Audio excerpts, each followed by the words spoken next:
Okay, I didn't overlook that thing.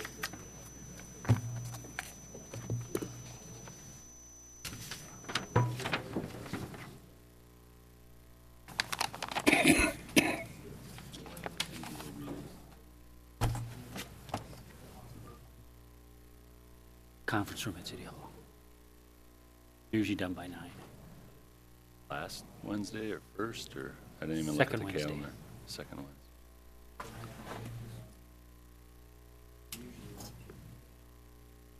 They'll come in on Like Saturdays, maybe. Planning Commission or whatever. Yeah. The lowest two. Yep. So next Wednesday there'll be one. Yes. The EDA, what's the date? Next Wednesday, 14th? 7:30. Yeah, I'll look at my 14th. calendar. I'm not used to looking at that color, so Yeah, it's 14th. I'll figure it out. If everyone rise and join me in the Pledge of Allegiance. Pledge allegiance to the flag of the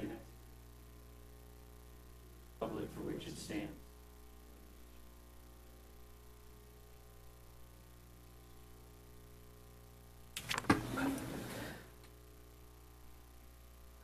Okay, before we can proceed with any business, we need to swear in our new officers that were elected in the last election. Myself was reelected, Dave Brusick was reelected, and we have a new council person, Amy Jurek. So, Mike, do you want to come around and?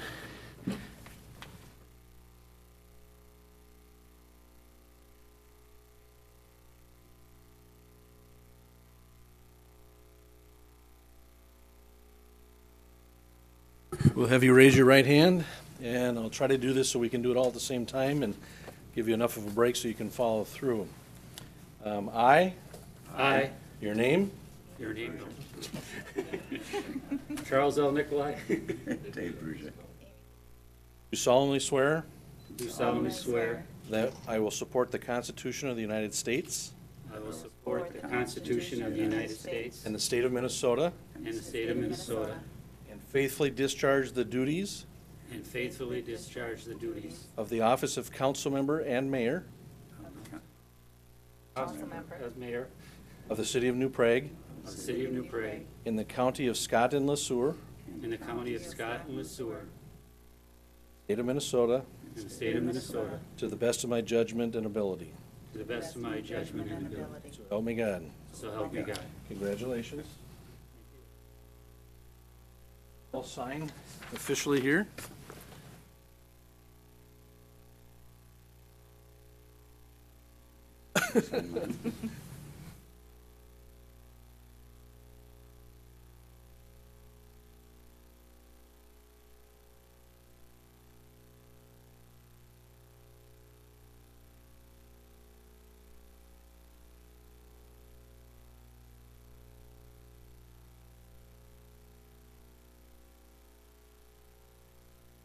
Hey, Mayor, you have an official council.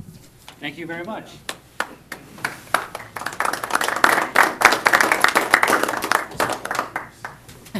I had to start it. Well, good. Well, welcome, Amy. Thank you. Okay, first thing on the agenda is to approve the agenda. Does anyone have any changes, any corrections, or anything you want to add to the agenda? If not, I guess I'll make a motion to approve the agenda. Second. Second by Dave Brusick.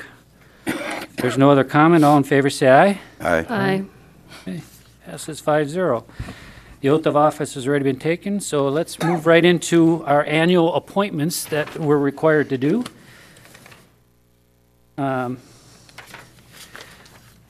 Mike, should we do each one separately? Generally, you have in the past. Okay. First thing, we have appointment of city attorney.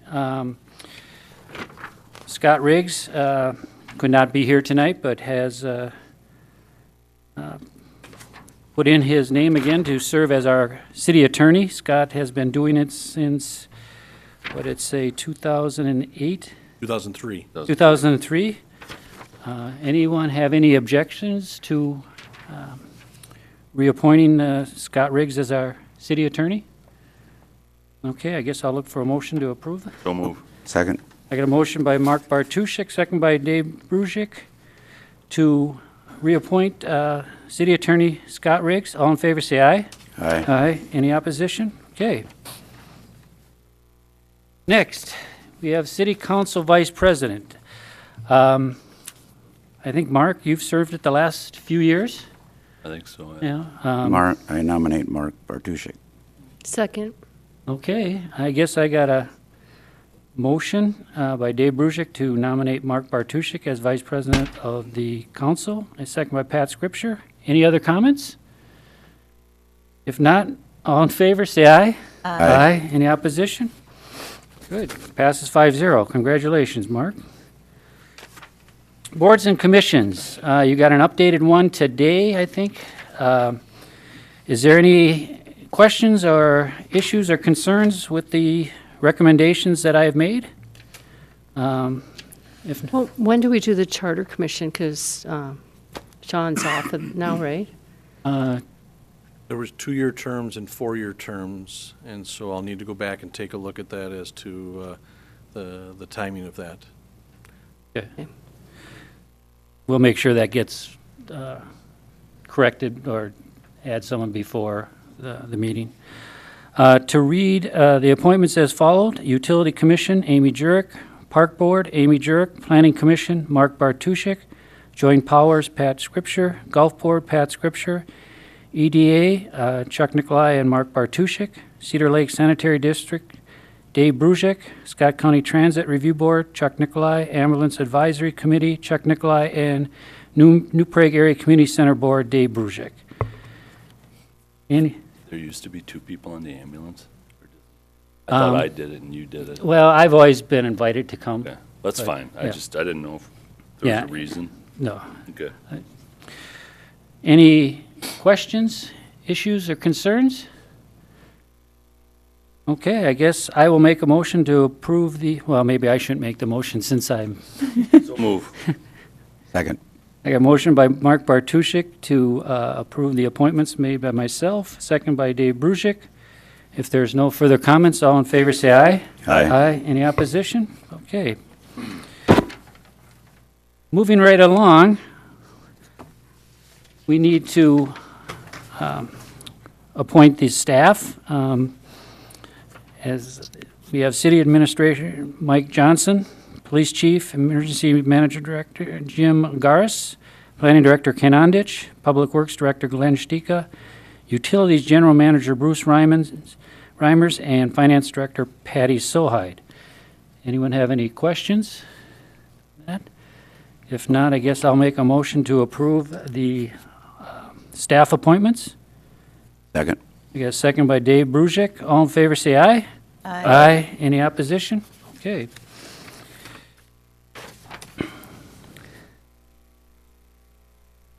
City depositories. Every year we have to approve financial institutions that can be designated as our depository for city funds and or investments. We have Round Bank of New Prague, State Bank of New Prague, U.S. Bank of New Prague, Wells Fargo Bank of New Prague, and Wells Fargo Advisors of New Prague. I think we got all covered.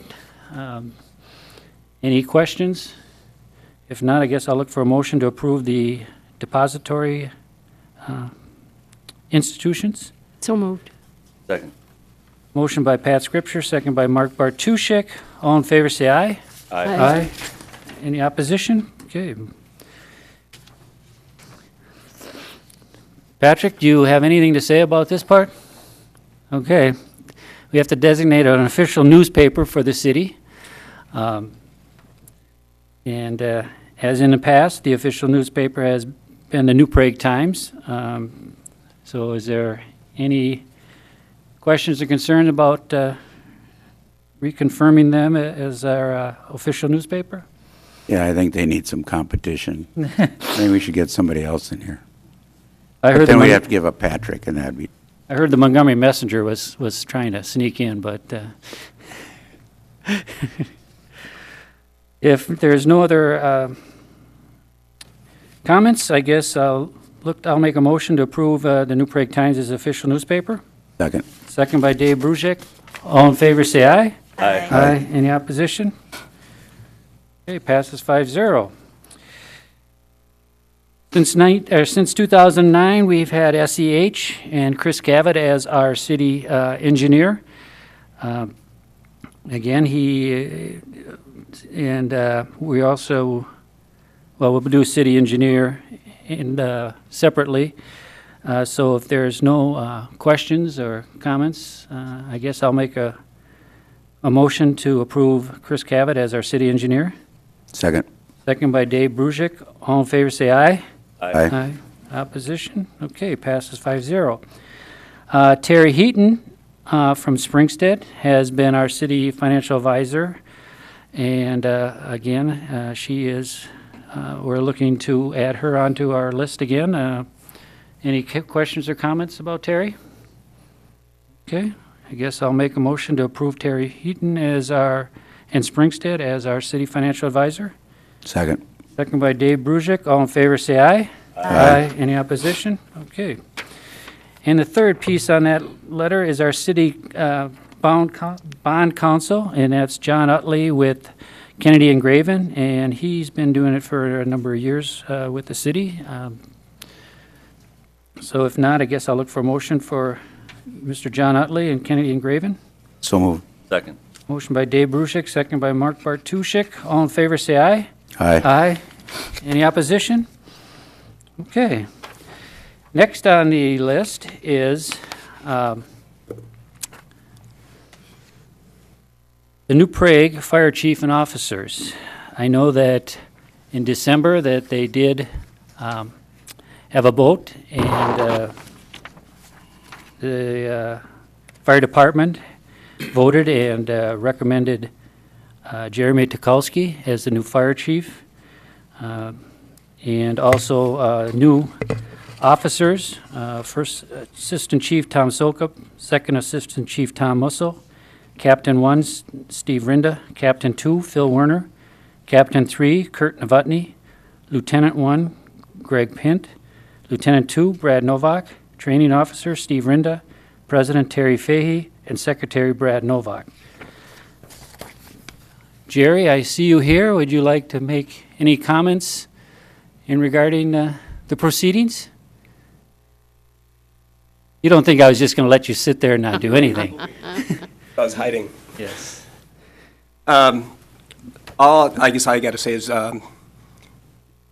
thank you guys for the last 5 years that I served as chief. It's been a pleasure working with all of you, and I feel I'm leaving the department in very capable hands with Jeremy and the new officers coming in.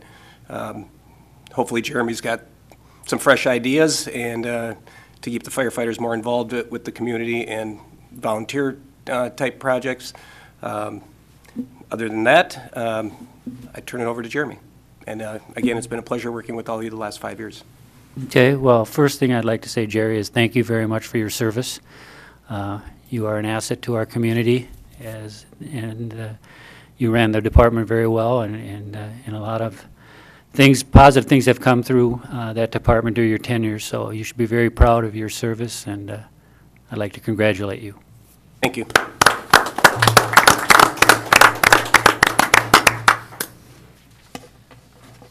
Okay, with that in mind, I guess the only process that we need to do is approve the appointments, the votes that the fire department has done, and this is what we've done in the years past. We've let the fire department vote their officers in, and we basically have approved their recommendations. So based on that, if anyone has any questions or not for Jerry or Jeremy, if not, I guess I'll make a motion to approve the 2015 New Prague Fire Department officer selections. Second. Second by Mark Bartuszczyk. Yes? Mayor, I would clarify, the appointment of the fire chief is for a 2-year term. Oh, okay. So Jeremy, you got to do it for 2 years. So I don't remember, do they elect the other officers differently, or do they stay the same usually? Generally, those have been 1 year. 2 years ago, the council changed the fire chief to a 2-year term. Okay. Okay, so we will be approving Jeremy for a 2-year term and the remaining officers to a 1-year term. So I guess I'll amend my motion to reflect that Jeremy Tukolsky is being appointed or confirmed on a 2-year term and all the other officers for a 1-year term. Second. Second by Mark Bartuszczyk. There's no further comments. All in favor, say aye. Aye. Aye. Any opposition? Good. Pass 5-0. Congratulations, Jeremy. I know you'll do a great job for the city of New Prague, and the few meetings that I got to attend and work with you on some of the equipment needs and that stuff, you're very knowledgeable, and I'm very confident that you're going to do a great job for the city of New Prague. Thank you. Mayor, since we have them here tonight and they were brave enough to come out in the cold, we might introduce Jeremy's wife, Jennifer, and his 2 sons, Grant and Barron, for joining us tonight. Yeah. And if you pay the superintendent behind you, you might not have school tomorrow. But that's one thing I have done. I can't be involved in. You got to keep schools and the city separate. So, Tim, you're not hiding back there, are you? Okay, Mike, are we going to do the HRA? Yeah, we can quick do it, and we can do the certification. We can do that at the close of the meeting. We don't need to stop and do that now, but we should approve the appointments that, for the benefit of the council. The council also does periodically serve as the city's Housing and Redevelopment Authority, and so with 3 new elected officials, we need to reappoint the mayor, Chuck Nicolai, David Bruzik, and Amy Jurek to the city's HRA with the enclosed resolution. Okay. Any questions? Guess I'll look for a motion to approve Amy Jurek, Dave Bruzik, and Chuck Nicolai to the HRA board. So move. Second. Motion by Mark Bartuszczyk, second by Pat Scripture. Any further discussion? All in favor, say aye. Aye. Any opposition? Okay. Next on the agenda is the Golf Board recommendation for adjustment. Now, Amy, you weren't on the council at the time, but when we had our contract with GME last year, we did, what did we do, Mike? Give them a 2% raise with an option of, depends on how their performance was, they could get additional 1 to 3%. And at the last Golf Board meeting in December, they brought it up and basically made a motion to give the Golf Board, or GME, a 1% raise based on performing some of their duties in their faction, in what they felt satisfactory, but they were also not done other duties as well as expected. I know Mike was at the meeting, and I did ask Mike, I think that was a bowling night, wasn't it, Mike? And I did ask Mike, how he felt it went and what was his take on it, and Mike felt that that was a very good recommendation. And I asked him, well, what would you have given him? And he said 1.5%. So that just gives me a good feeling that they did do the job by actually looking at their job duties. I know Tom Mock could not be here today, and so I don't know, Mike, if you want to elaborate anything else on that? I think I might clarify is that it wouldn't have been any more than what the Golf Board did at that 1%, that city staff was part of the committee with the golf course and the golf board that recommended the 2. The golf board came back with a recommendation of up to an additional 3 based on their progress. The golf board assessed those different criteria or factors, thought there was some general improvement in some of the areas, still some deficiencies in other areas, and so that's why they recommended the 1% for $880. Okay. Any questions? I just have a question in the background. When is the list like now for the next year? is that already made? And is it with city and the golf board, or how is that list? So they know for performance for next year what the goals are. There was not a committee reconstituted this year. I would indicate that I think there are a number of those elements identified in the areas needing improvement that would still probably stay on the list for the golf board. I don't know that there's a lot of other significantly new items. The financial piece is dealt with in the Exhibit B part of the agreement, where we take a look at through the audit at the end of the year, operating revenues minus operating expenditures, adding back depreciation. If that ends up being a positive number, which we believe it will be, then there's a provision in there for an acknowledgement of an additional compensation based on their financial performance in managing the operation. So that's separate and distinct. This one was specifically related to their abilities to carry out their job duties and functions, not necessarily the bottom line financial performance. The committees I indicated that met in the fall of 2013, consisting of the mayor, council member Scripture, and 2 golf board members, developed that list along with city staff's input, and we attempted to put together our recommendations to the golf board for their consideration, and that's what you have in front of you tonight. I know before the meeting, I did talk to Tom Mock, and I told him that this part of the evaluation was not set on the number of members that they did or revenue increase and that stuff. This was more like a job evaluation, like you would give an employee of yourself. And so, I told him that's how they pose that to the golf board, so that they're not, they always get hung up in, that they've increased revenues, increased and stuff. And we all agreed with that. But the true fact was, this is looking at them and saying, okay, did you perform the duties that was asked? And so I guess Pat being on the golf board, maybe that's something that can be brought up at the next meeting or something, to come up with some expectations for. Well, it's quite clear on what Patty and Mike put down, what needs to be worked on. Mm-hmm. But I don't think Amy understands that we had a committee for this one-year contract, 2014, and it was we decided on a 2% increase, and the GME was asking for a 5%.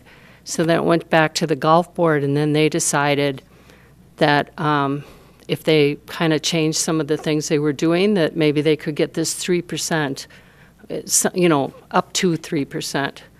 And so now they decided on this 1%, because if you read the information in the packet, there still is quite a bit of things that they're not doing, Right. So that's kind of part of it too. We don't usually have this. This is something out of the norm, so. The challenge, obviously, with the contract management operation is that, whether all of the specific job duties, functions, and how they conduct business versus financially, how did it perform and what's the bottom line, are kind of 2 different things within that mix. And so different components as you evaluate what that is. But the thing I had, the email from Tom Mock, it's so vague about what they felt was improved. I mean, I'd like to hear more specifics, and wondering if we could table it until he could come and answer more what the improvements actually were. I'm having a hard, because I was on that committee, and I'm having a hard time after I look what Mike wrote.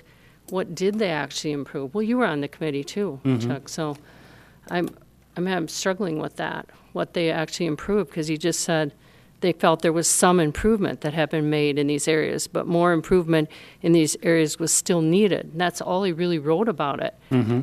So I'd like to hear more about what these improvements were. Okay. I think we're fine with the 1% payment here. If it went through the golf committee and they went over that, Mike already made all these notes on there, I think they have a very good idea what they need to improve. And I don't think it's worth postponing payment of $880 that one board already went through and approved. I'm interested in hearing what needs to get improved as well, but I'm not going to hold up payment over that after one board already went through it and reduced it from 3 to 1. I mean, they've already said that there's other things to improve, so I'll have to trust their judgment. I know most of them too. I'm pretty sure that they have some good ideas that they presented. No, I didn't, I mean, it's pretty clear what they haven't improved from what Mike and Patty put together, but I just want to know what they really improved on. I don't see it. Okay. Any comments? Maybe we can have Tom write that down, what they based it on, and submit it to us. But I agree with Mark. Let's take the golf board's recommendation. Okay. Seems very reasonable. Yeah. But Any comments, Amy? Oh. New kid, we're not going to let you off the hook. Any other comments? I mean, Pat would maybe like to table it. I got Mark and Dave who feel that it's, we can get some explanation, but they would like to proceed. So I guess the way I see it is if someone wants to make a motion. I move we go ahead, go forward with it. I got a motion by Mark Bartuszczyk, second by Dave Brusick to go ahead with the 1%. Can we add maybe a stipulation that we do get, Yeah, that'd be good to see. I'd like to see stipulation that we do get some improvements to, justify the 1%? Well, I'd like to have it before I okay it. But, so is that okay to add that stipulation? Yeah. Okay, No, so that then I sounds got a like a good motion by Mark Bartuszczyk to approve the 1% with the stipulation that that Tom Mock can elaborate on some of the improvements that were made and some of the areas that they had concerns. And that motion was seconded by Dave Brusick. Any other comments?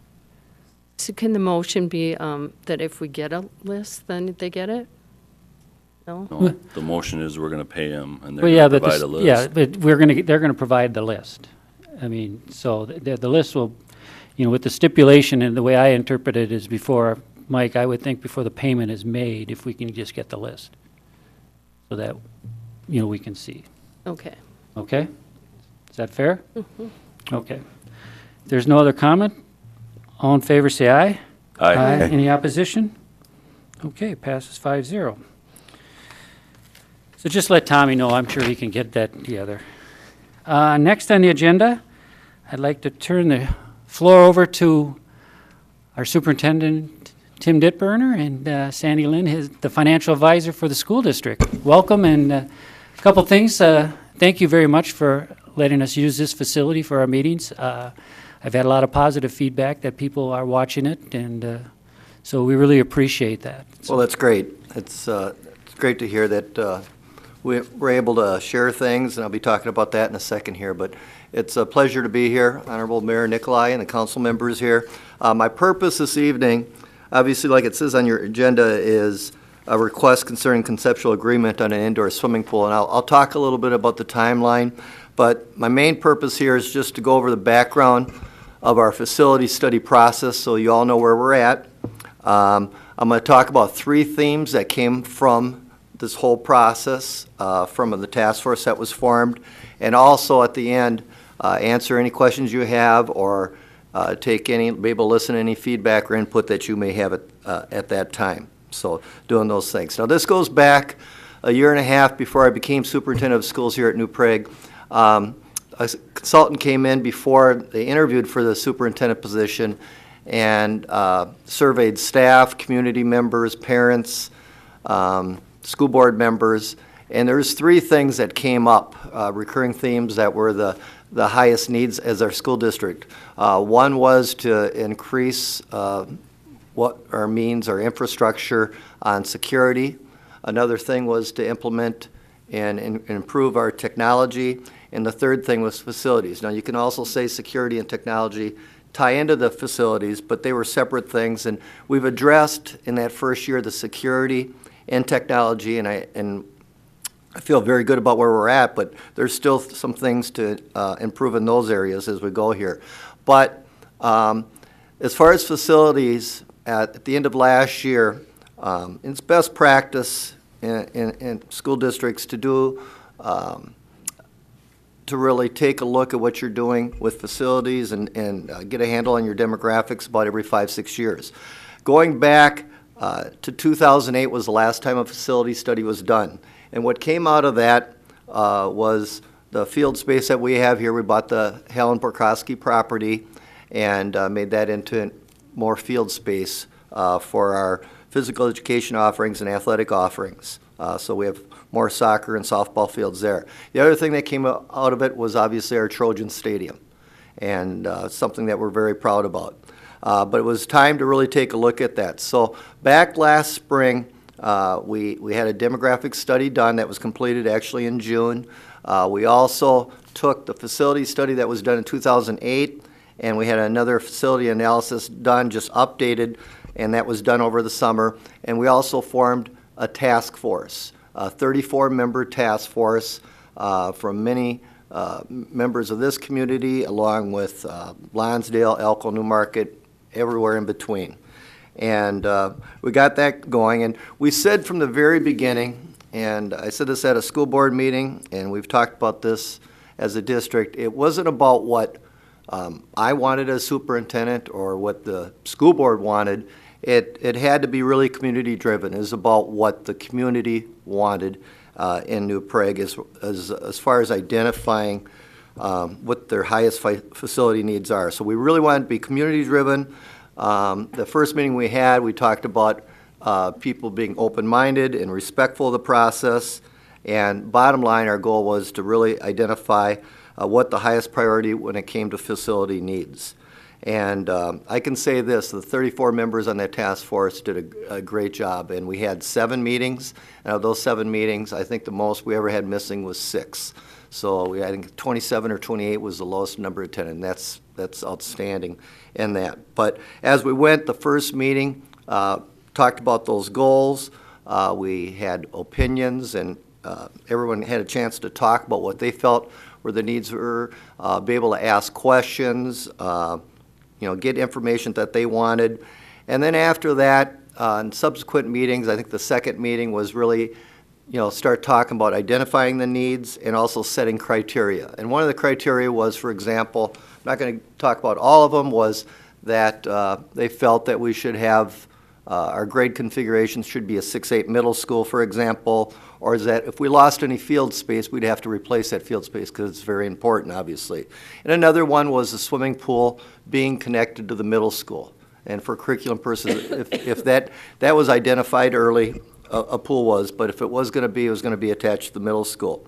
After that, we started evaluating options. It started with 4 different options to take a look at.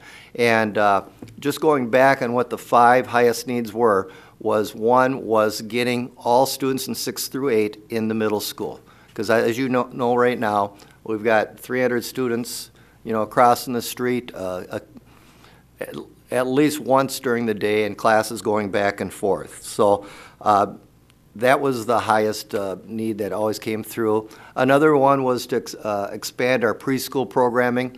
As you know, we have all-day, everyday kindergarten now, and it's sort of like a trickle-down effect. But we have 260 students in preschool right now, and we have a waiting list. We have an excellent early childhood program, and there's a need to expand that. So that came there. Deferred maintenance needs, especially with this building being as old as it is, and along with Falcon Ridge came out as identified as a priority, and the indoor swimming pool was identified the first meeting and stayed on the table throughout.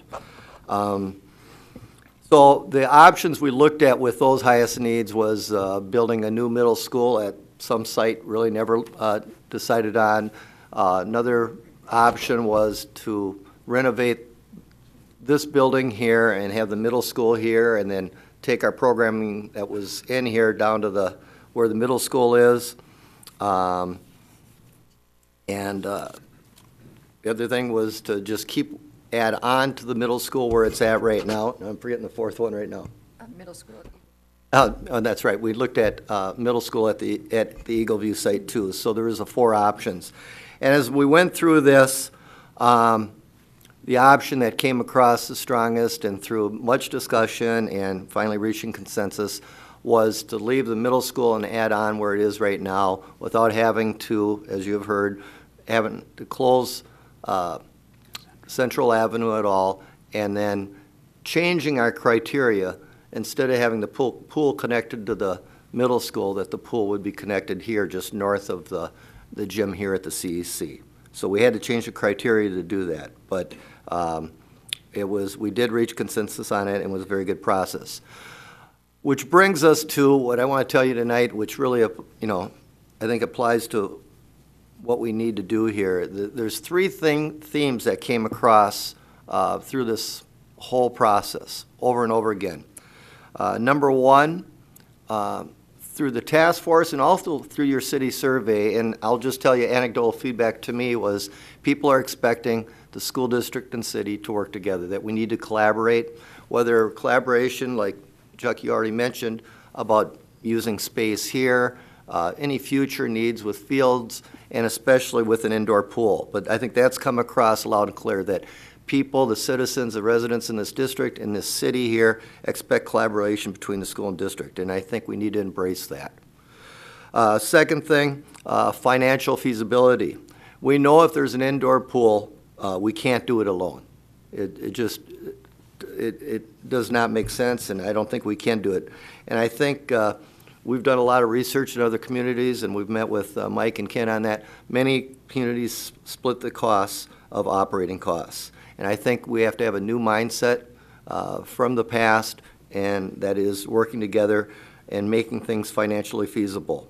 And the third and final one, like I said earlier, throughout the process, it was a community asset that came across loud and clear that people wanted to have. And I don't do focus groups or any formalized meetings with citizens or residents of this community because I feel I live here and I get around and I'm visible and talk to people, but it's amazing how many people have come up to me and talked to me about the indoor pool, which I will say this, when the whole process started, I would have never thought that would have been that strong a feeling.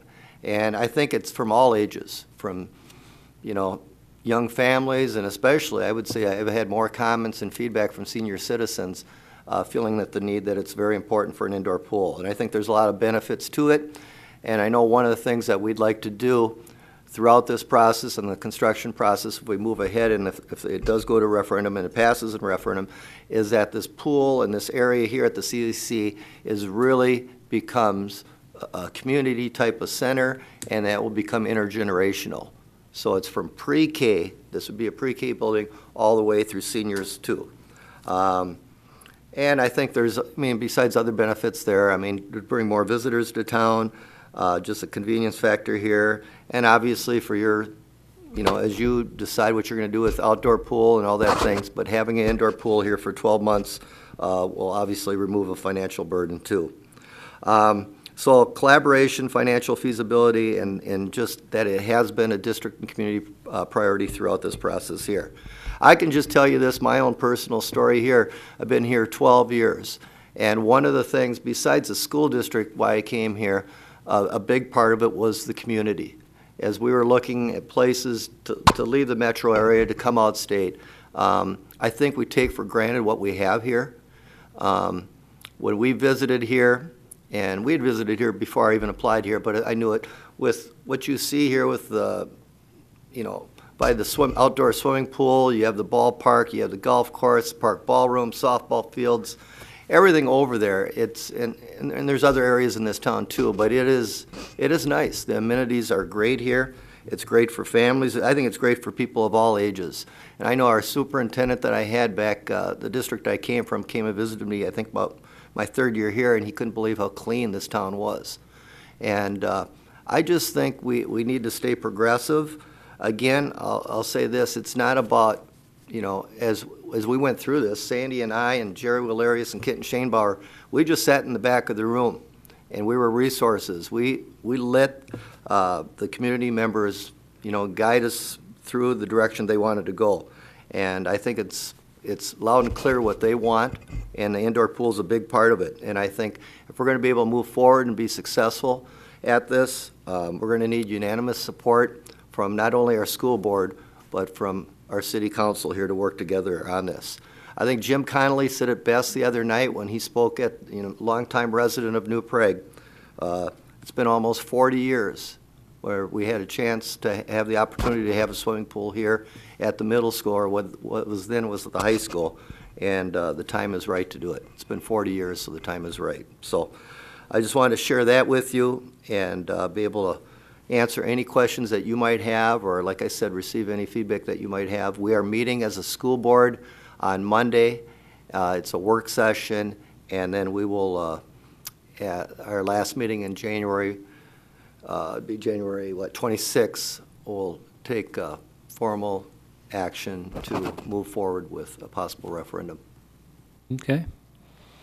Sandy, anything you want to add, or? No, I don't think so. I'm just here to answer some questions that you might have. She's our financial wizard here. Yeah.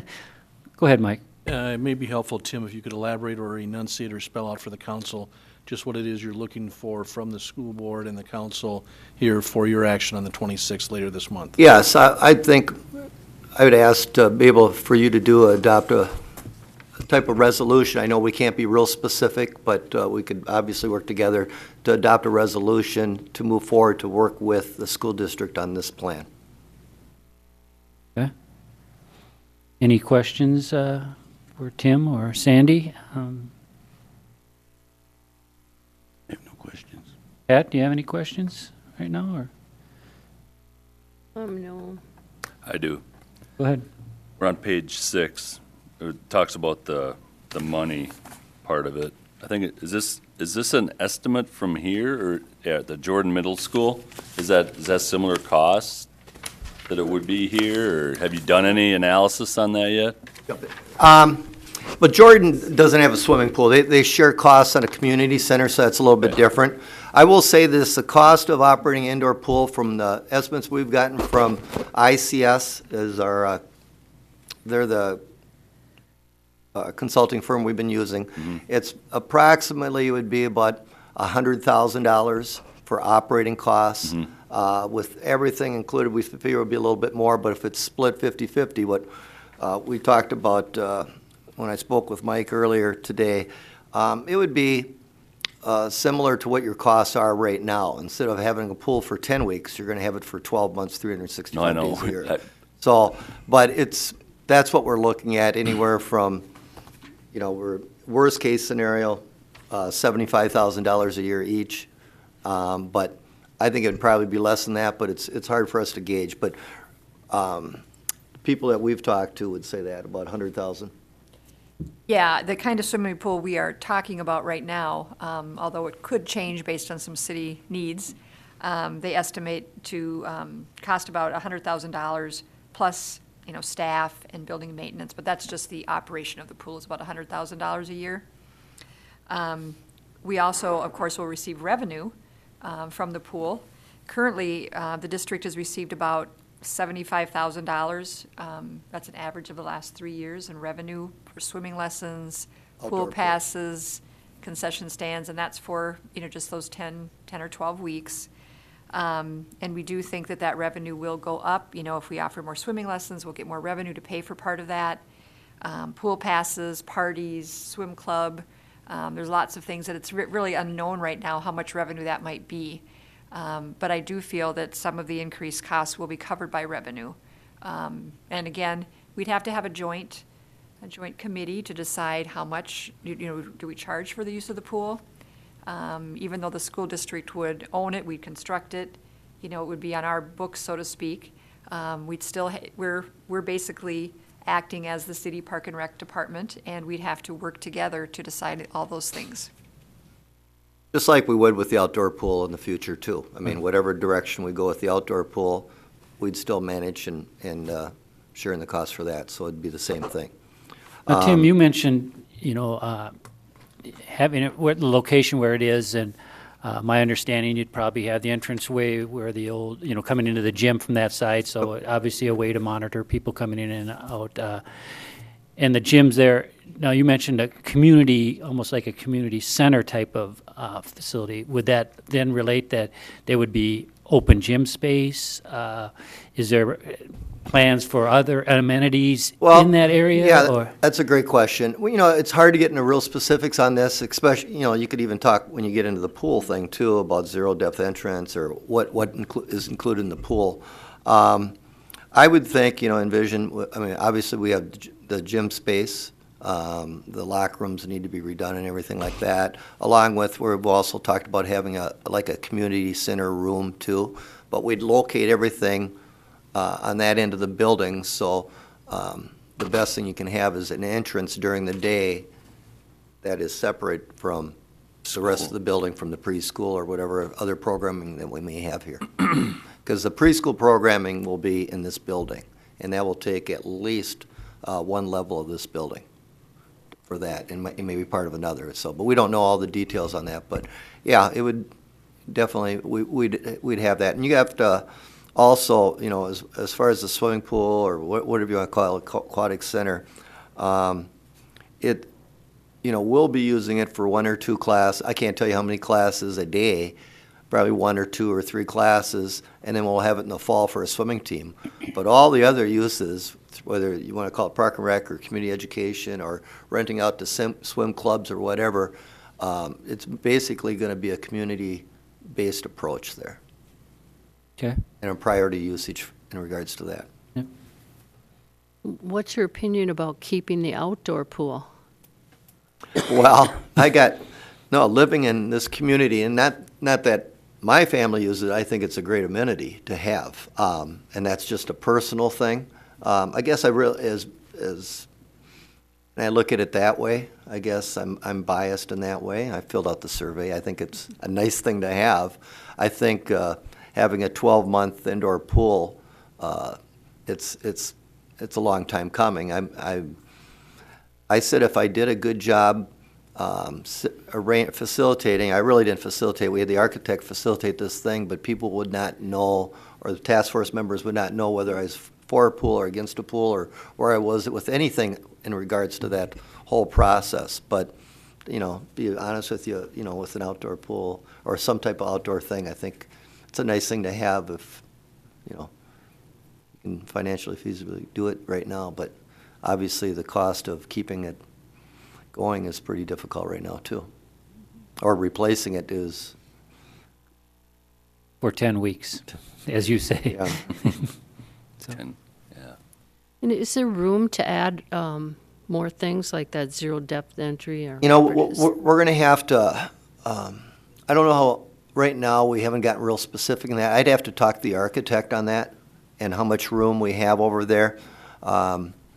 Again, this hasn't been finalized through our school board, but what's very expensive right now is costing a lot of money, and maintenance needs is the oldest part of our building here, the 1923 part, just with the whole HVAC system. So we have a lot of parking down in that area that gives us room, so I think there is flexibility to, you know, if we needed to increase the space towards the north end, because we'll probably be losing space on the southwest side of the building, because we'll probably demo that part of the building, increase parking back there too, if we do need it. Okay. You may know, Tim, that one of the things we're talking about on the council now is if we don't keep that existing pool, people are going to want some outdoor facilities, splash pool or whatever it is. Mm-hmm. And I'm wondering, would it be possible or feasible to put some of those facilities adjacent to the new pool? Yeah, and Some that's, people I like think it. where you sort of talking about that, yeah, we have to check with our architect. I don't know, has that come up? I don't remember us talking about it, but I mean, it was discussed briefly, and one thing, it obviously adds cost to the project, you know, because the estimate we were given by the architect is a basic pool. So anything we add adds cost, and that, you know, the school board has to take into consideration as well. Right. I guess my thought on that is that if you're going to build the indoor pool and the city needs to look at some other facilities, if we combine this into one project, to me, then the city needs to put in a fairly substantial financial package to be able to accommodate both your needs and the city's needs. And to me, I think that's part of this whole collaboration Yep. project. Yep. And I'm definitely for that. And I think we'd be open to anything to discuss that. I think our board, just like our task force, is pretty open-minded about the whole, what it's going to look like right now. And we've just been dealing pretty much in general concepts right now, but that will be in the months ahead as we continue to talk about this. Yeah. I think the working together, obviously, like I said from the very beginning, is, I think both, my feeling is between the city and the school district that we both want to work together, and I think that can be done. My question for you, and I don't know if you know the answer, but, so let's say we go ahead with the collaboration and then it passed a referendum and they put the pool up. And let's say 2 or 3 years from now, we have a need for a splash pool, things like that. Is it doable to work out through like a joint powers agreement if the city would pay that and put it, even though it'd be on school property? I mean, is that something that could be worked out in the future? Okay. Definitely. Obviously, our school board is, we have to decide on the dollar amount, pretty quickly. So because our election will come up pretty quickly, so we have to set our dollar amount. Yeah, we're looking, I want to just talk about timeline right now. Like I said, we'll be talking about this next Monday at our school board meeting. We have a work session. Make official action on the second meeting in January. And if we go ahead then with an election, it would be in May. I think we're actually talking right now May 5th. So there's a lot to get done before then. And then just so you know, as far as planning on the outdoor pool, you have the design process that takes place if it would pass in May. I don't know how many months, but we're talking it would be the fall, late summer or early fall of 2017 approximately when everything would be completed. Oh, okay. But obviously we have time to work together. It's like Sandy said, the piece is to how much. Mm-hmm. And how it would affect taxpayers. Right. I don't think at this point in time you want to go changing your design or your numbers. My thought was, like Chuck mentioned, is if we can get a number of individuals to staff a committee, joint powers board. Yep. We got a number of contracts from various communities on how they worked out the joint agreement. Yep. And there's a lot of good material in here that I think we can just borrow from them, configure it to our own needs. Yep. But there are so many things in here that sounds like New Prague can do the same thing. Mm-hmm. And some of the numbers that we got from the cost of operating our outdoor pool was right around $90,000 per year over the last 3 or 4 years, correct? Yeah, I think it was. spent a lot of money on that thing. Yeah, and we don't have anything nearly what you're proposing, so it just makes a lot of sense to work together on this. Yep. And Mike, didn't U.S. Aquatics say something about that you shouldn't have the outdoor pool?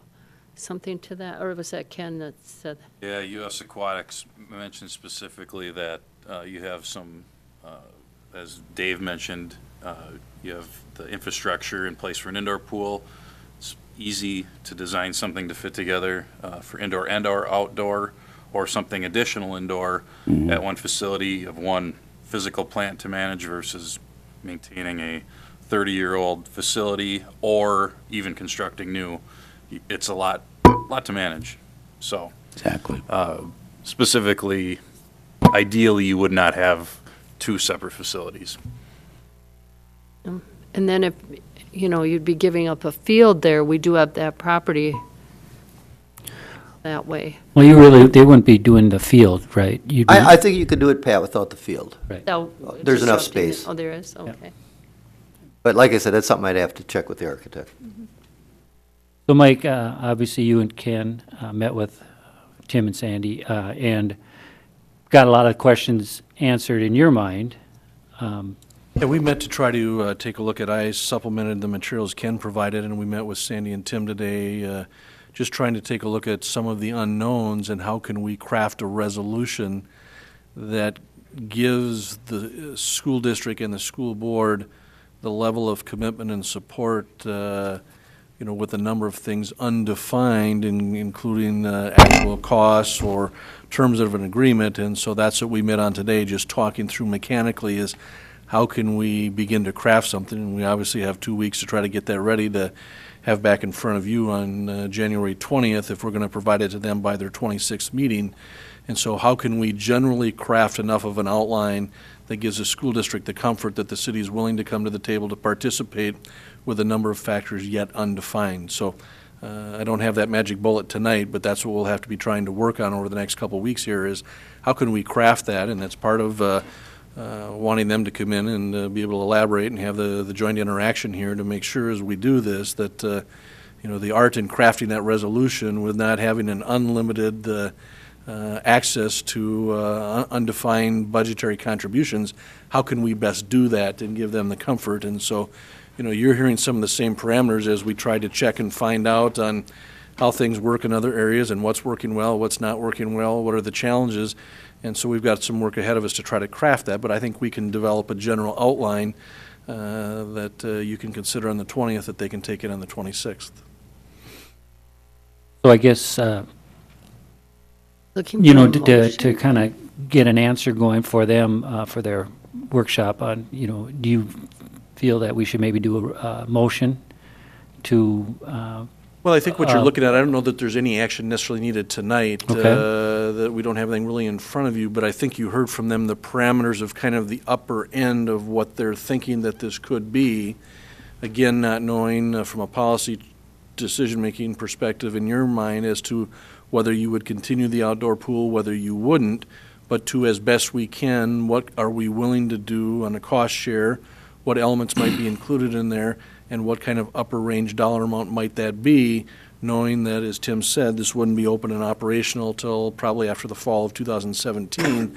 Obviously, we've got some time to financially begin to figure out how we would work that into our budget, and if the concept of providing intergenerational access with swimming and gymnasium access and other meeting rooms and different things, that there's a way that we can kind of collaborate in including that and a dollar limit up to maybe a certain dollar amount that ultimately that what goes into that can ultimately be redefined, re-amended, or re-examined somewhere down the road, but trying to give them the general outline so that the school board knows that they're not going in this alone.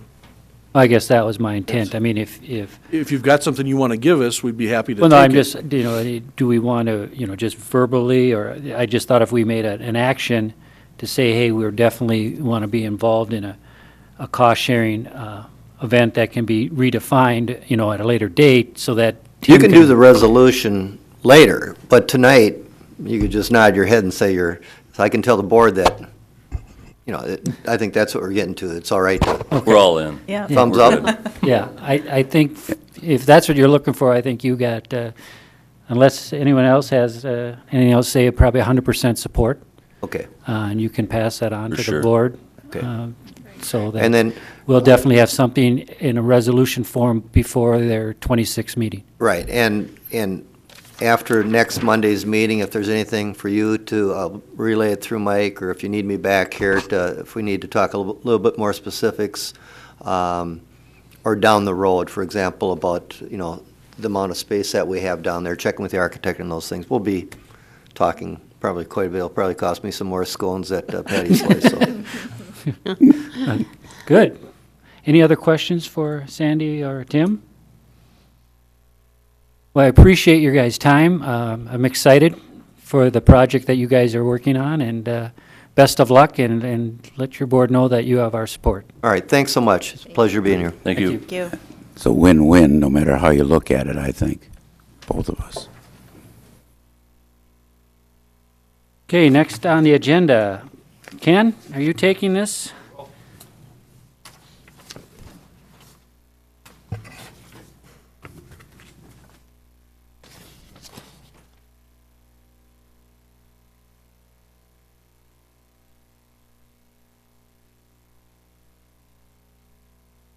I just have a quick PowerPoint for the request for variance V1 2014, even though we're in 2015 now. This came in 2014, so that's why it has that date. A request by the Church of St. Wenceslaus, and I'm going to put up a map here for everybody to take a look at. I've basically outlined in red, which would be the project area for the parking lot reconstruction project that is being proposed at this point. This map in particular shows the existing air photo underlaid with zoning district shown on top. We have a situation where the church and associated school, or the church campus, I guess you could call it as well, is zoned single-family residential RL70. We've got some commercial land located to the south, generally speaking, and some also on the same side of the road along Main Street. And then to the north, we have the hospital, also located in the residential zoning district as well, and a number of homes surrounding the property. So it just kind of gives you a general location. Obviously, existing parking, we have what was determined a couple of years ago to be an actual private roadway that has been officially taken over by the school, or by the church, doing all maintenance and responsibility for that, which will be worked into their full redesign, as you'll see in the plans for the parking lot proposal. Planning Commission did hear the request at their December 17th meeting. The variances particularly requested for the reconstruction of the parking lot include a reduction from what is a required minimum 15-foot setback to 2nd Street northeast to 0 feet, and that's the area of the parking up near 2nd, right across the street from the hospital. It's actually not changing in its location anything significant from what exists today, but we want to acknowledge that variance. Reduction from the required 19.83 feet stall depth, and that's actually a depth not at the angle of the parking, but rather measured perpendicularly to the parking area for a 45-degree angled stall down to 17.8 feet.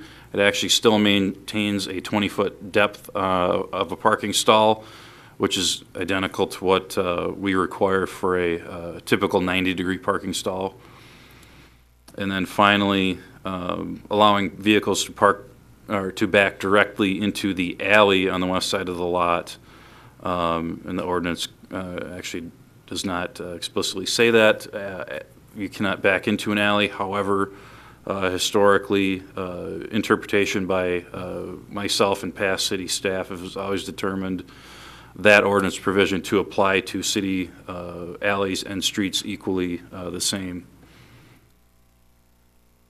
And as I noted, the full reconstruction of the parking lot has a number of benefits, including updating the what is currently a poor condition of the parking lot, better accommodates visitor parking, bus circulation, and parent drop-off and pickups over what you have in existence today. Another additional benefit is that the reconstructed parking lot does provide for an additional 27 parking spaces over what they do have today. And they would finally meet the minimum parking requirements for the site. There are 199 parking spaces required, and they provide for one additional, so provide for 200 on the space. So that is a very good thing. Green space is being increased, impervious surface is being reduced with the proposed reconstruction. These are all positive benefits of the proposed project as well. We did not have any public comment received at the meeting. We did, however, have representatives at the meeting that are here again tonight from St. Wentz and their engineering staff, Bolton and Menk, that can answer any questions should you have any here tonight as well. But I'm going to put up here on the overhead, this is the kind of the dolled up version of the parking schematic. I did include in your packet also the line drawings, but this one shows a little more comprehensively the entire layout. So the angled parking stall area with the reduced depth, you obviously have an existing couple of buildings that they're trying to fit 2 stalls of angled parking in between. That's why they're requesting that reduction from our ordinance standard down to the slightly reduced depth on those parking stalls on the angled area, which was what we have going on there. The alley, if the council remembers, was part of last year's reconstruction project to, the church actually entered into an agreement with the city to widen the alley with the intent to have that obviously as an associated adjacent improvement to their larger parking lot improvement here. And then finally, the few parking spaces up near 2nd Street. And again, they're not really changing location from what exists today, but we do want to acknowledge that variance for those parking stalls to be replaced there and not be set back 15 feet from the minimum setback requirement to 2nd Street. So just kind of an overview of the area there. The Planning Commission did recommend approval of the variance, which is actually in your packet, for those 3 variances that I noted. And we do have the 6 findings listed in the resolution, which are required statutorily to be found in the positive for the granting of the variance. A few photos here to go through with you. Everybody's aware, Church Street, as you drive in from First Avenue, actually the portion that was reconstructed is a portion that will remain public. We actually have not gone through yet with the council, but we'll be vacating or have a request to vacate this portion here that I'm indicating with my pointer, which would become part of the reconstruction project, basically from this point all the way through. Another view looking to the south of what is currently the private Church Street here, looking back towards the main sanctuary area building. This will all be reconfigured, as you can see in the plan, as actual parking area, not so much a street function. And then looking on the north edge, north end of the site, this photo is obviously taken before the alley was reconstructed and widened with the 2014 CIP project. But these are the parking spaces that by ordinance should be set back 15 feet. They simply just want to put those back into the same location here. They're obviously used by hospital staff. There is a lease that is in place with the hospital and the church. So it's actually a hospital use up in the north end. So it's important that they remain in that same location. I do want to point out we actually a few years back, there had been trees here and the street was reconstructed. No trees were put back in there because there's a helicopter pad, and for clearance issues, there cannot be trees there for that purpose. So just wanted to point out that fact as well. A couple of air photos, and I'll put up the final schematic drawing here. So that's all I have for the staff report, noting once again that Planning Commission did recommend unanimous approval, and we do have representatives should you have any further questions for them. We know what the time frame that they're looking at to do this I project? can defer that to somebody from St. Wentz or their engineer.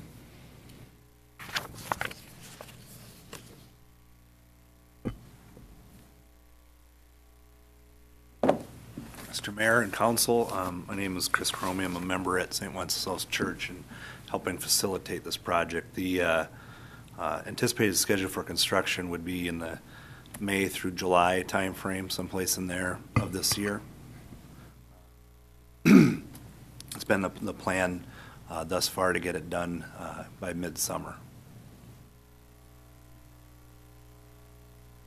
I noticed, you have that private drive coming up the hill, and that's really only for one car. Are you guys going to try to make that a one-way so that only cars can come up and?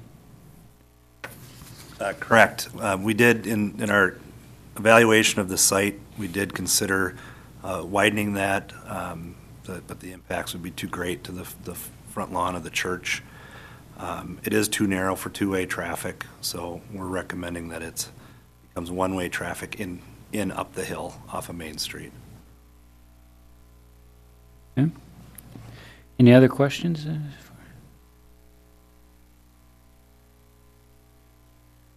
Ken, obviously, it was unanimous at the Planning Commission? Okay. There were two absent. Question he asked. What's that? I said I went to that meeting, and I asked the same question you asked. Oh, okay. Okay. Any other questions or comments? I'll make a motion, we approve. Okay. Second. Second. Oh, go ahead.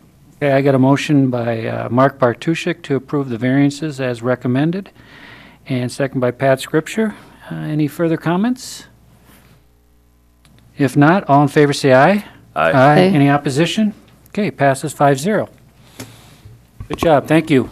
I do want to make a comment. I attended one of the meetings that the staff put on at St. Wentz, and I want to say that it's a beautiful project. I think everybody on that committee did a wonderful job, and you did a good job at leading, Chris. Thank you. I can't wait to see it. For what's there now. Yeah. Well, good luck. Next on the agenda is kind of twofold here. At the last meeting, Amy Jarek did put a resignation into her position at the Park Board, and then I so dutifully appointed her to the Park Board because of her experience on the Park Board, serving it 9 years, and I felt that was a valuable asset, and I also thought it would be a good, an easy transition for her now that she maybe is looking from a different side of the picture, but part of that, we forgot to recognize your accomplishment as serving as a volunteer on the Park Board. So tonight, I would like to officially recognize you for your 9-year service on the Park Board as a volunteer to the board with this certificate and appreciation from the City Council. Well, thank you. I've really enjoyed being on the park board, so. Patrick, you want to do a picture? Not by me.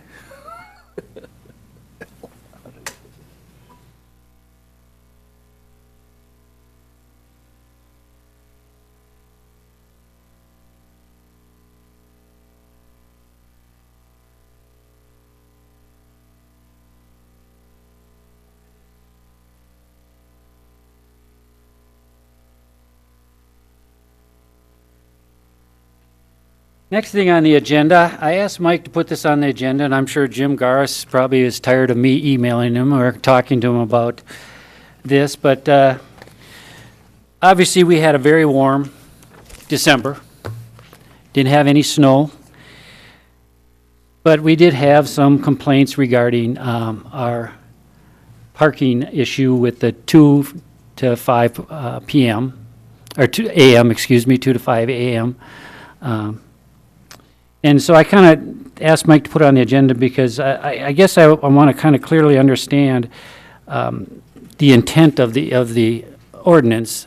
And Glenn, you may have to help me, and because obviously this was on here before. I always say BC before Chuck, but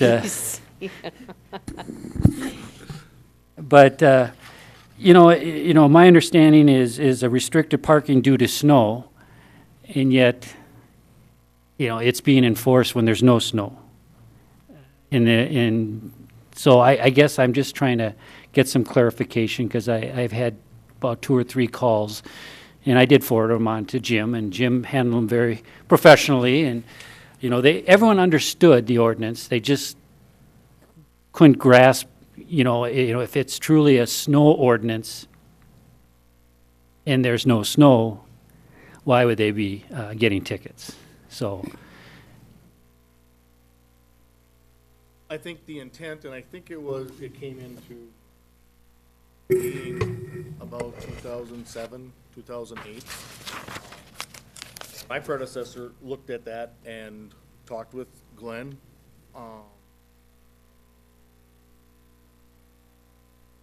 That what can we do to make clearing the streets easier? That's where the timeline for November 1st to April 1st was developed. The idea was to condition the residents not to park on the street so that it does come not there, and then we have to deal with it. So, and since then, I think for the past several years, November 1st would come. This year I ran copies of warnings, half sheet or cut sheets in half, and put them out for the guys. I said, hey, the next couple nights, make rounds on windshields. After some time, we will start enforcing. And I believe the first few tickets written was because of an actual snow event. Snowed, they went out to plow, and people were parked on the street yet, so they issued. Then since that time, guys have been out working and issuing tickets to try and keep the streets. And I know I got a call from, one of the individuals that you spoke with, hey, we advertise it as best we can. We put it on the web, we put it in the newsletter, to run flyers in the utility bills, but since the newsletter's there, that's timely, and we put it out in that now, and it's posted on our website. And with that, he said, well, never done this before. We have not done it. And I said, well, hey, if you happen to go out there and park, and there was an issue with his spouse worked nights and she had to leave and moved the car out, and then it was left there. I said, doesn't take away the ordinance and the purpose of it, that you're not supposed to be parking in there. That's something that you would have to deal with. He indicated he did not know that that was an ordinance, and then at the same time, he told me he's been living here since 1998. Was aware of it. He just made a mistake that night. And we went round and round about that. But hey, bottom line is, last weekend I went down and visit my daughter down in Iowa. Onawa, she moved to. Bought a house, we went down there, see the house, go out to eat, come back. While we're out to eat, she says, oh, I'll move my car over in my driveway because you have to get off the street during the night. Well, what kind of parking rules do they have? Well, no parking from 2 to 5. Oh, really? And I said, is it all year or just during the winter months? No, it's like November 1st to April 1st. Well, thanks for letting me know, because had she not done that, that other neighbors and things have been getting tickets, that would be on me. Because I went to visit a town, it's on me that I didn't look up what their parking regulations are. Ordinance is in place. We make every effort to tell people what the ordinance is, to share it with them. So the rest is on them.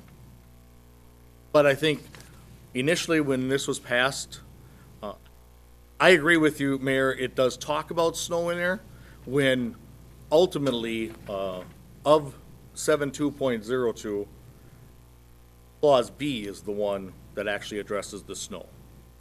That when the National Weather Service has forecast a snow accumulation of 2 or more inches is when it's actually prohibited. But the idea was, that first paragraph was to condition people so they are not parking on the snow, on those streets. Some cities do have it year-round. I know the purpose for that is to be able to see cars that are out of place and see what individuals are up to at night.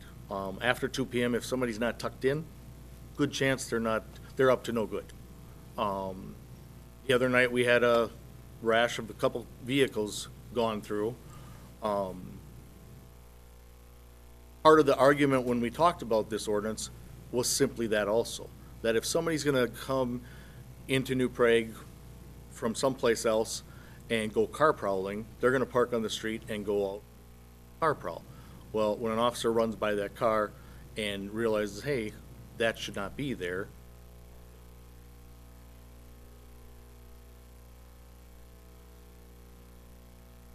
so it was kind of twofold. I don't know if the council sees fit to make a change to the ordinance, then that's what should be done. I think we have a solid ordinance. I think it is enforced reasonably right now. Do I expect the guys to go out and enforce things at night? Absolutely. That's what we're here for. If it is not something that the council feels should be enforced, then I would ask that you take it out of the.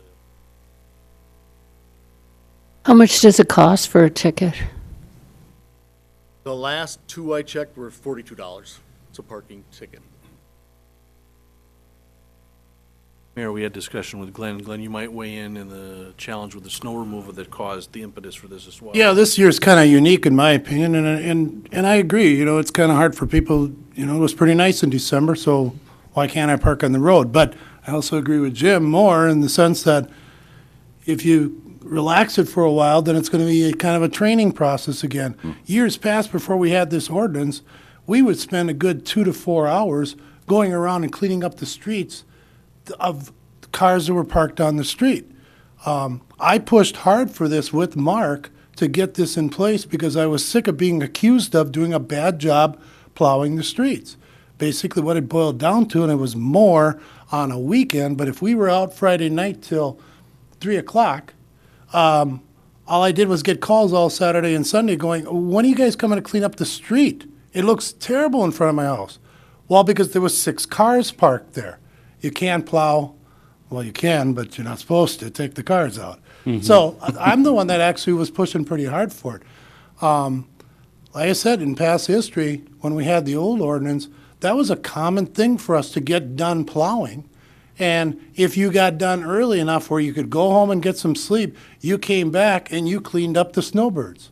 If you got done plowing at 7 o'clock, 8 o'clock in the morning, you went back and started on your route again and looked for all the cars that you went around the last 8 hours. It's not very cost effective. We spent a lot of time doing that. This ordinance prevents quite a bit of that, if not 100% of it. So this year, in my opinion, was pretty unique. We did have a pretty nice, darn near 4 weeks, but we'd go back into that training process again, and it's like everything else in this world. If I see the neighbor doing it, it's like, well, okay, so it must be okay to do it. And all of a sudden you get 6 inches of snow and everybody forgot about the ordinance again. So This was voted on when I first started on the council. I had just moved to town. I thought it was ridiculous. But I voted for it because everybody was going to vote for it. The last snowfall we had on 12th Street, there was probably 5 cars at least parked on the street. Those guys couldn't plow any of it. And then you couldn't hardly make it down the street because the street was so bad. So if they get a ticket, they get a ticket, as far as I'm concerned. Because if you relax it for a second, they're going to come up with every excuse under the book. And I was going to say, let's see, since it's been at least 3 weeks now. I've had all of my kids home from college, so we've had 5 cars we've shuffled around in a cul-de-sac driveway. We haven't gotten a ticket yet. Nobody's gotten hurt. We made it work. It's a little bit of an inconvenience, but it makes everything else a lot easier. So I feel sorry for the guy that lived here since 1998 and didn't know about the ordinance, but he better pay his money. That's life. No, I think That's my 2 cents worth. I was, for a while, I was at Mankato State University, and I served on their Parking Appeals Board. If you want to hear a bunch of crybabies that should know better, because these are supposedly college-educated people, serve on that board. We had one faculty member, I think it was a woman, parked right in front of a handicap sign. We heard that complaint at least for 3 meetings, why we shouldn't charge her the $200 for parking in that sign. She objected because, well, you usually put the sign on the ground. You know, you paint that, whatever it is, wheelchair. Mm-hmm. Well, I think it was probably in winter, so it was covered up. But there was a sign, it wasn't quite in direct eyesight. It was up a little higher because of something that was positioned lower. She came up with so many reasons why she shouldn't get fined. Well, nobody's parking there at time of the day. Does the federal government care? No, we can't do anything about it. That's a federal law, lady. It's not our law. But no, I have no problem with this ordinance. Yes, I've violated it once in a while, but if you guys had been around, I could have got a ticket. But there is a clause C in here that says if you have some particular event going on, you can talk to the police department. And so, you know, there's an out there if it's reasonable. So I have no problem with the ordinance. I think it's important. I don't think it should be changed. And keep giving out the tickets. I don't either, because if you changed it, it would probably be like if it snows 1.5 inches, well, how do you know when it's 1.5 inches? And then it snows overnight when you have your car parked out there, you don't even know it snowed. I think that would make it worse. Like you say, this kind of getting them used to it, that makes sense. Okay, well, I just, you know, the people I've talked to, I told them I would bring it up. That's all I promised them I would do. The only thing I wish we would do is maybe change the name of that ordinance, because you have the word snow in there. And if someone would, and I'm going to go with the old thing is, if I moved from Minneapolis, came down here, I would think, well, snow, it's just like our snow emergency. When the city declares a snow emergency, I can't park on the street. That's the only thing. If someone would look for that online and see, oh, restrict the parking due to snow, if they didn't read the ordinance, and so it just said due to snow. Mm-hmm. We can work on that. I mean, That's a good point. It should say like that's what I'm saying. Restricted winter parking Yeah, would be because very definitive what it is. Because when you say due to snow, Yeah, no, that's a then they good- can come that's- argue and say, well, the ordinance says restricted parking due to snow. Yeah. And they said, I didn't read anything else. I just read the title. No, that makes sense. It could cause problems if they got if a lawyer wanted to really create a thing and say, well, what is it? You know, is it due to snow, or is it due That's to Scott, training he'd me? beat or- him. Scott had beat him. So I don't know what we would have to do to Point well change the taken. name. What we would do would be just a simple ordinance change that changes the language in the title of 7202, introduction and adoption, and it would change it, and we put it in the city code and repost it. Yeah, I would go along with that. That way, it would be a parking restriction Yeah. from this time to this time, rather than due to snow. That's a good I think idea. that's a That very makes sense. misleading concept, and I can understand when people would get confused by that. So maybe we can put that on the next agenda, We'll work to get it changed. or a couple agendas or something. But okay, Do they ever, like, have signage that, like, where the entrances are to the city saying that? Do we have It's on that? there now. We have them now that? At all entrances. Oh, Yep. there's also signage then. well, then you'd Okay. expect people to read, Pat? Come on. Okay. Okay, next thing on the agenda, Obviously, I didn't see it. the summary of evaluation of Mike. At the city council meeting, and Amy, just for your information, we decided to do it in December because Sean was here, and that way he could evaluate. And, you know, and I think the first year Pat was here, she was kind of involved in evaluation and really didn't have a chance to work with Mike and that thing. So we did an evaluation of City Administrator Mike Johnson on December 15th. We evaluated Mike in areas reflecting job knowledge and his abilities. We evaluated Mike on 6 areas of responsibility: organizational management, fiscal and business management, program development, relationship with the council, long-range planning, and relationship with the public. After I tallied all the results, Mike met or exceeded all his expectations in all the areas. His overall rating was a meets expectations plus. The council felt that Mike did a great job in the financial and budget area, and with that, he's really tightened the controls of the city in that regards, and that's really his strength. He also has, since I've been mayor, has done a great job in trying to improve his relationship with his department heads and with the city. I know that's not an easy thing for Mike to do, and he'll be the first one to admit it, that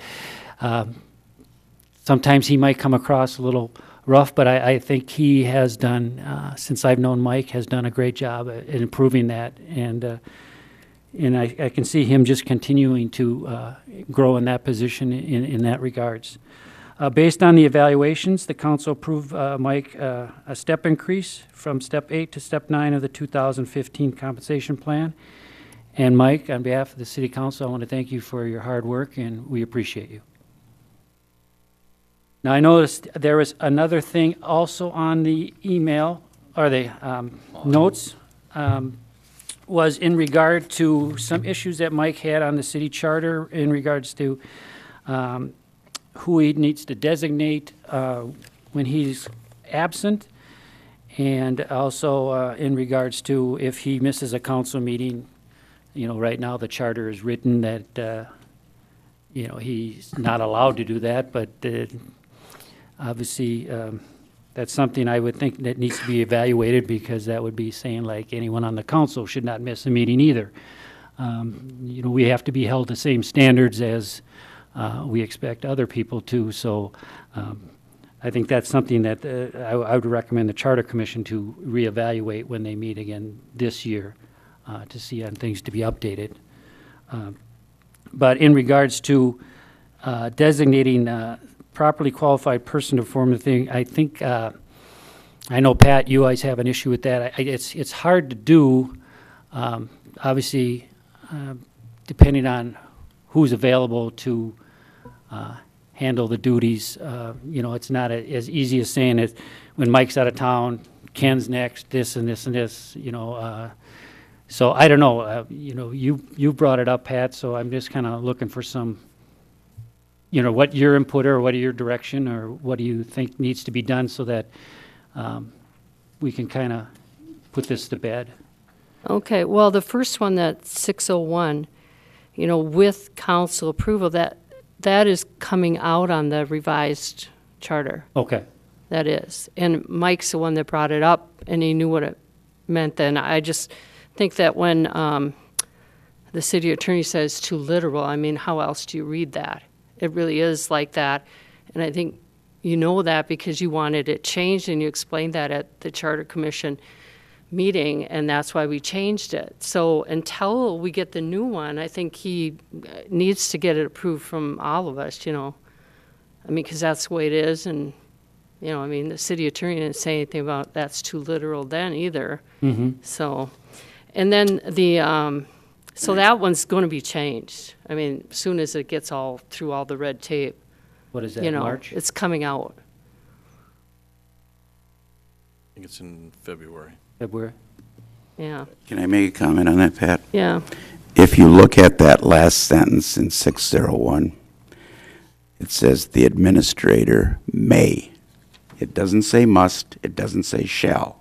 It says may. That's not a direct. I learned this some time ago. When you're dealing with laws, ordinances like this, shall means you have to do it. May is optional. But this may is talking about Not. designating It's- a person, not, Yes, but it's may. It's not shall designate a person. with the It's council- may designate a person. So therefore, it is not mandatory. Anything you read after may, it's up to him whether or not it wants to do it. Council has nothing to say about it the way it's worded. yeah, he doesn't have to Nothing. appoint anybody if he That's doesn't right. want to. Right. So it's not, it's But if moot he point. does, he needs to get council approval. We just, I don't think you can say that the way this No. is written. I don't either. I would agree with Dave, the way I would interpret it the same way. says with the And I approval of the personally, council. I don't need him to approve it with me. But it says If he with the talks to approval of Chuck, the- I'm fine with it. With the approval of Well, council, I mean, this is like a law, so, right, but with the approval of council, the administrator may designate. So basically, if I hear David right, he really doesn't have to designate anyone. He doesn't have Right.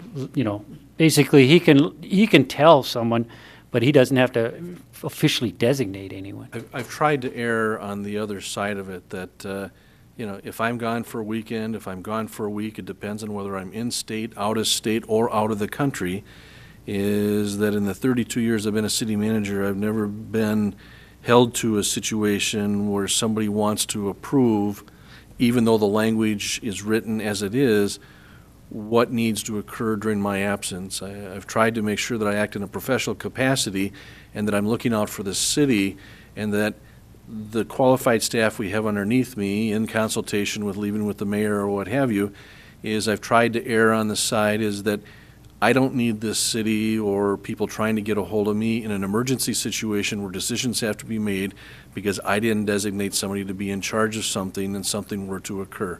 I've tried to err on the other side and to leave it in as professional hands as I can, so that if the staff needs to make it an instantaneous decision or something, somebody on site has the authority to do that versus trying to co-locate me some way, somehow, some manner. It's just not worth putting the city in that kind of position.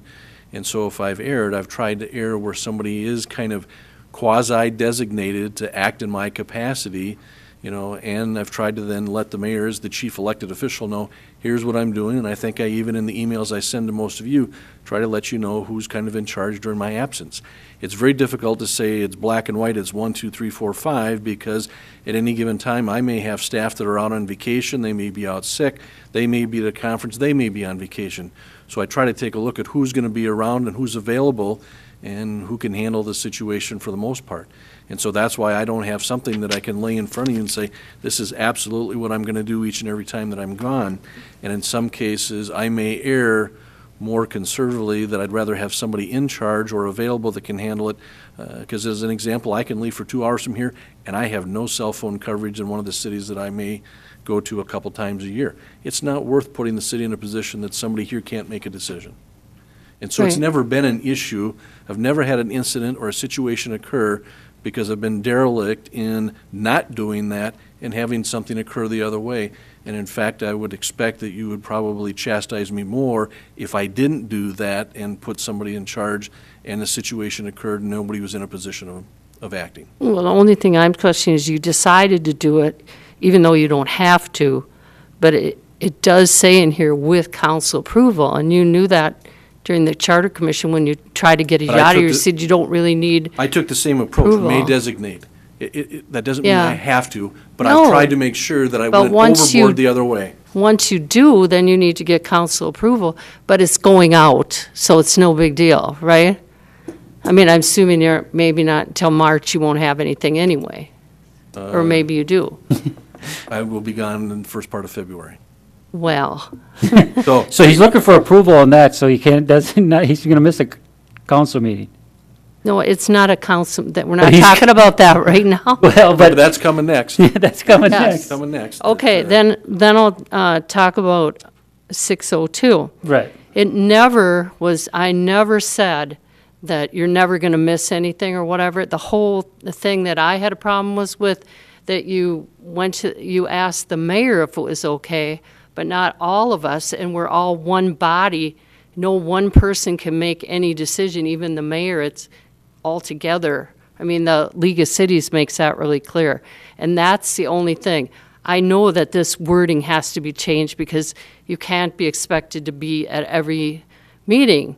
But that was my problem with that. And that interaction with the mayor hasn't always been just, Chuck, can I have your permission to leave the city for vacation for 2 weeks? This is what I'm looking at, here's what's on the schedule, and it's my deference to him as the chief elected official. Yeah, well, that's my point. I think that we should all, like, Well, we don't have to vote on that. because, All he has to do is just let him know that I'm not gonna, he can just email us all and say, It's like- I'm gonna be on vacation I'm gonna miss this meeting. Ken is gonna handle getting the agenda out. That's all he really Yeah. needs to do, because it doesn't say that we have to vote if he's not gonna be here. no, but it's like I didn't even know until I got the packet on one of those. I went, oh, he's not going to be at the meeting? Because he like told you, and asked you, is that okay if I'm gone, you know? I've been through this 4 years, and I think there's only been one, maybe 2 meetings you've missed Couple, that, yeah. in the 4 years that I've been here. I've been So- here 6, All and I don't this think it's year- more than that. And so I'm just saying, it's not something that happens all the time. I don't want to make the decision. You make it. But no, I mean, I'll I don't blame have a you. problem, we don't have to, this doesn't have to be approved, I mean, to Pat's point, we need to change the verbiage, but if she would Well- just say, email, Mike, just email and say, I'm planning to, if you Well, email all it the- is to clear this up is that I never said that. That isn't what I meant, that you have to be at all meetings. No, no, I didn't mean but, no, and that's what I'm just saying, from But now the on, Mike language, can the just. language says it, that Yeah, it does, that and it shall needs to be attend. changed. You're right. And that's what in the conversation with Scott is that even though it says shall, it's recognizable that either due to Now, there- sickness, vacation, or whatnot, that the language in there really isn't realistic to assume that I'm going to No. make 100% of the No. meetings. So I can't- guess, No, and that never was the issue.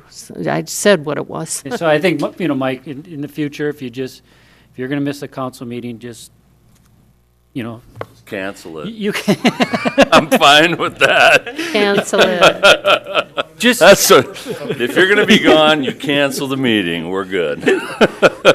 Just send out a memo, or just an email saying, you know what, I'm just FYI, I'm going to be out of the country, or I'm going on vacation with my family. I'm going to miss this meeting, and Ken is going to put the agenda together with, you know, something like that. Can I 'Cause provide a heads-up notice that I'll be gone at the first meeting in February? Mike's going to be gone the first meeting of February. So will I. Hey, gonna maybe be we in won't have a Cancun. quorum. Can we decide if we're gonna have a quorum and we could just cross that meeting Might off? get to sit cancel. Okay, good, Thank you. thank you. Consent agenda. Any questions, issues, changes in the consent agenda?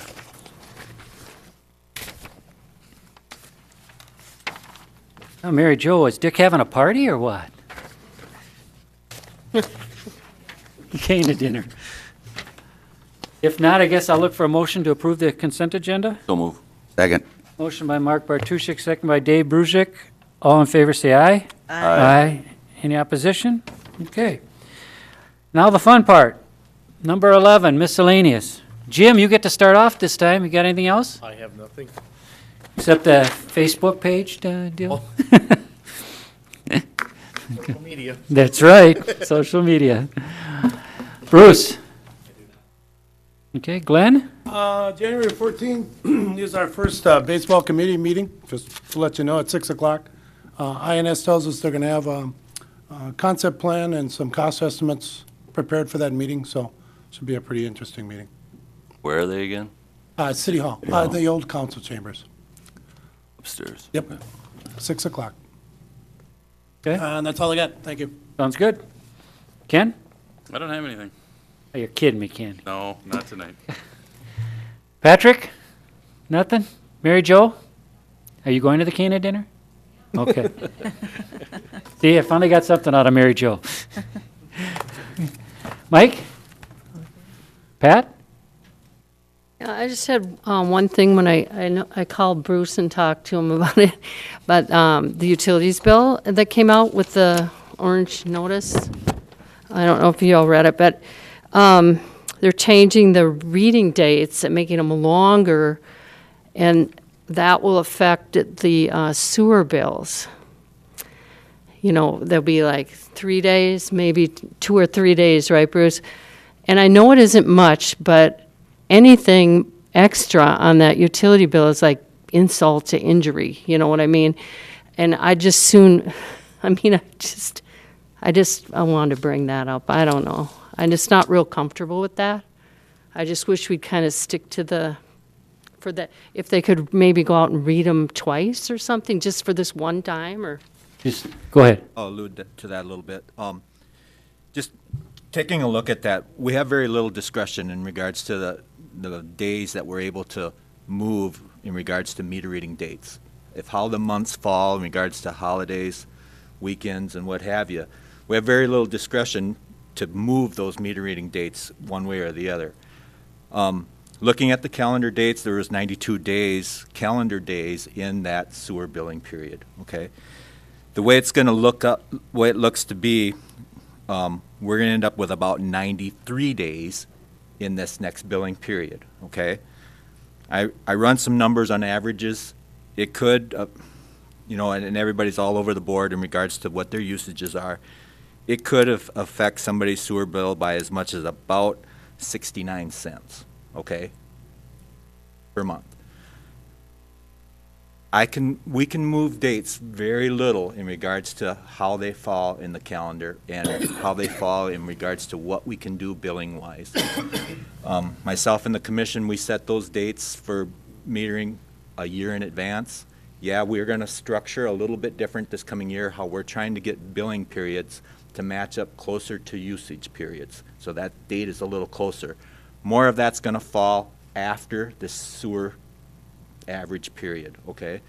And I have the ability to adjust with the commission just a little bit on that, but very little. So one day may be affected, or 2 days could get affected depending on the year. Yes. Some years we're as low as 90 days. Other years we may be 92, 93 days, depending on how it falls. So it's really no different year to year. It's just over a it period just seems of time, different because it's highlighted now. Exactly, and we alluded to that, knowing that it could cause some questions, but the commission was very adamant about being forthright into when our billing periods are going to be, and how we're trying to adjust billing times to coordinate with actual bills going out. It was kind of the best we could do with the calendar and how it fell. Right. It looked like 3 days on here, so you must have done some more checking after I It kind talked of to you. depended too on when the last one was, Pat, when we started in November. So I worked it backwards into that, and that's where it's going to fall. Okay. So And it's- like Bruce said, that could be, even if we didn't change the billing cycle, can fluctuate from Exactly. 90 days to 93 days every year, just based on the Yeah. calendar work. So Okay. I think, and Pat, I do hear too, that the sewer bill is probably, more people call me about that than any other. Parking second, but the sewer bill is probably number one. I try to explain to them that, we do take the shortest time frame, and, they all bring up, well, the snowbirds don't pay anything and all that other stuff, type of thing. But I think talking to Patty, we only have really 8 or 9 true snowbirds that aren't there at all during that time period. And Yeah, and we're going to have the ability to look at that a little bit closer once we get through this schedule Yes. again, kind of going into our second year of this, so that we're hopefully going to be able to run a report that kind of shows us where we're at with that, so that if we have to make some adjustments in that regard, we can have some information for you for that. Right. So. No, I agree. It's something, I tell people we've talked to other cities, on how they do things, and, every city does it different. And we've just changed it, was it a year ago or 2 years ago, that we went to the January, Right. And, November, I or mean, December, January, February. It all came into effect. We noticed there were some things that needed to be changed, and you guys made those amendments to that ordinance. And I I just need to we're keep, looking through that. just keep reevaluating it. Like I told him, I says, thank God we're done with the double-digit increases, and we did a 0% increase. They don't care to hear about that, but, You know, they just say, well, my average, I don't water my yard. And it says, well, watering your yard doesn't go down the sewer. It goes down the storm sewer, so it's two different animals. But, people, they look, and we do know it's high. And, but I think also going forward with some of the projections we've seen, I think we can stabilize those rates going forward with that refinance that we did in 2013. And eventually, other cities are going to catch up to us. And, we're not going to be looking like such a big elephant in the room. But people do have to realize that councils did make decisions to build that waste treatment plant based on projections that we all know didn't happen because of the 2008 housing crash. But We still would have had to build it because the other one was falling apart. we'd had to build something, yes. So I agree. I'd remind them that if that's all they got to complain about, they got life pretty good. That's why they don't call Mark. Yeah. Anything else, Pat? Give them the Cliff Notes. Well, Bruce, you had mentioned, when you did your figuring on this, you had mentioned that we only bill on the 1,000, but when I looked at my bill, it's exactly how, I used certain amount, it's exactly. Rate is per thousand, but then it's divided out, so it'll. 100. Yeah, it's the whole, whatever you used, divided by 3. Down to the 100 is what our water meters are able to. Yep. Down to 100 in that. Okay. Yeah, so you'll see like your average usage is 4,333 or something like that, whatever it is. It doesn't just say 4,000 or 5,000. Yeah, I always wished that you could look at like some of it, like your electric use, and then it has the base. But for the sewer, it's just all added together, the base and the usage. So you can't really, if you don't know that, I mean, the common consumer isn't going to really be able to figure out how that's. But for instance, this coming month now, the flyer going out with the billing is going to our rates and I know. opportunity to see, albeit not every bill, you're right, but it is going to be on this next. And there's no way to separate that base fee out of the sewer bill to show it a line item? I can ask that question in regards to our billing. Anything else, Pat? David? Amy? Mark? Skip the closed session. No, that won't take very long. No, I'm good. Well, Amy, I hope you enjoyed your first meeting. I know we ran through a lot of things quick, but usually that first meeting in the year, we do. But welcome aboard. I'm Look excited forward be to here. working with you. Amy did have one when I met with her in December here, that I think she has one tidbit of information that might be interesting to the council and the public, that you are fifth. I'm the fifth juric. You might, for the benefit of those that don't recall or don't know, give just a brief overview on that. Dwayne's grandpa, William Jurek, was mayor. Dwayne's dad was on city council. Don Jurek, cousin of Dwayne's dad, was on city council. Then Dwayne was on city council for 12 years, and so I'm the fifth. All right, well, that's great. A lot of heritage in that. Yes. Going to try and beat that 12-year record? Isaac said, so does this mean I have to come back here and live here and be on city council? And I'm like, well, if you are. Tell me, doesn't, he can go, I came back. I moved back. I grew up here and moved back. And why I picked to be mayor, I don't know. But, it's been fun, but welcome. And if you ever have any questions or anything, just give me a call. Okay? Nothing else. I guess now I'll make a motion to go in closed session. Second. I got a second. All in favor of going to closed session, say aye. Aye. Thank you, everyone, for coming. 8:52.